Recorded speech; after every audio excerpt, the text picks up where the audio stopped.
Hi mga B, good morning. Ayan, happy Thursday sa lahat. Ayan, last duty. Kasi bukas, day off ko, pero may extra ako bukas. Pa-part-time ang lola mo bukas. So, ayan mga B. On the way ako sa bus stop ulit. Ayan, so, parang bagong gising. Tapos, sumapa kasi ng pakaramdam ko. Gawa ng pagkakadulas ko. Nung last Friday, mag-1 week na bukas. So, I'll be back mga B. So, ayun na nga mga B, malapit na ako sa bus stop. Yan, araw-araw ganyan kalayo nilalakad ko. So, 5 to 10 minutes ang biyahe ko. Ay, ang lakad ko. So, ayun, nakita ko na yung bus ko. Bus, nasasakyan ko, tatakbo na ako mga B. Hi mga B, ayan, hindi na ako nakapag-video sa bus. Kasi sobrang siksikan, ang daming tao, nakatayo na nga lang ako. Kasi yan, dito na ulit ako, naglalakad ako papunta ang bahay ng amo ko.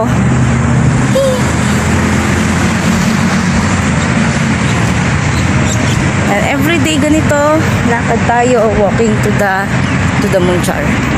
Back! Yan na nga mga B, nandito na ulit ako. Yan, so, later again, when I go inside.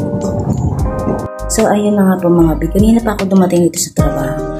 Hindi na ako nakapag-video kanina kasi masyadong marami ng gawain. Ayan.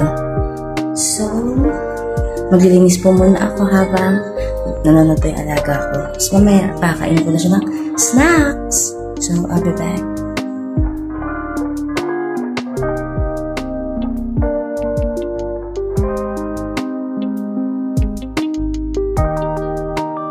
So, ayan na nga mga B, tapos na ako punas-punas. So, kung pansin nyo, konti lang talaga yung pinunasan ko kasi nga po, maglilipat kasi sila. So, ayan po yung iba ng gamit. Naka-impake na nga po. Ayan, bali first, September 1, doon na sila sa bago nilang bahay. Kaya, ayun, kumbaga para maiwas lang sa alikabok, kahit kaunti lang, punas-punas lang, diba? Tapos, konting map, diba, walis.